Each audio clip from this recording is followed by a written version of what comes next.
پانی میں ڈبکیاں لگاتے یہ لوگ کسی جھیل میں نہیں بلکہ اس نہر میں نہا رہے ہیں جو کراچی کو پینے کا پانی سپلائی کرتی ہے۔ یہاں نہانے پر پابندی تو ہے لیکن جب کوئی پوچھنے والا نہ ہو تو پھر قانون کی پرواہ کون کرے؟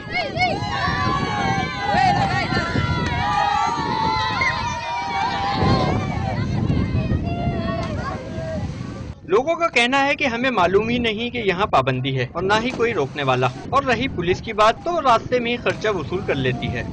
مجھے تو نہیں پتا تھا کہ پینے کا پانی ہے، ابھی بھائی بات کر رہے تو تھوڑا سمجھ میں آ گیا۔ لوگوں کو بول دے کہ پیسے دے دو ہم جانے دیں گے، اسے جانے نہیں دیں گے، کہہ رہے گاڑی کا کاغذات دکھا دو، جب ہوتے ہیں تو پیسے دے دیتے ہیں، نہیں ہوتے تب بھی پیسے لیتے ہیں۔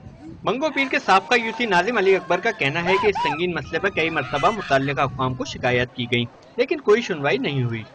اصل لوگوں کو یہ پتہ ہی نہیں ہے کہ یہ چیز ہے کیا، ہم نہا تو رہے وہ تفریح کے لیے آ رہے ہیں، لیکن اصل ان کو یہ معلوم نہیں ہے کہ یہ جو پانی ہے ہم کراچی کے لوگ ہم لوگ یہی پانی پیتے ہیں۔ آپ اندازہ لگا لیں کہ ابھی گرمی کا سیزن شروع ہوا ہے تو ابھی ہزاروں کی تعداد میں روز لوگ آئیں گے اور ہر سنڈے اور جمعے کے دن 3 سے 4 امواتیں ہوتی ہیں، تو اس کے لیے بالا حکام کو سوچنا چاہیے کہ بھئی اتنی امواتیں ہوتی ہیں اور واٹر بورڈ کوئی اس پہ ایکشن لینے کے لیے تیار ہی نہیں ہے۔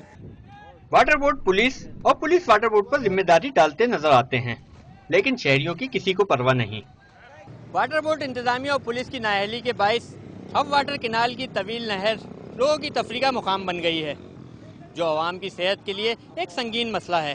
کیمرہ مین اختر چوہان کے ساتھ عاصم خان، ڈان نیوز، کراچی۔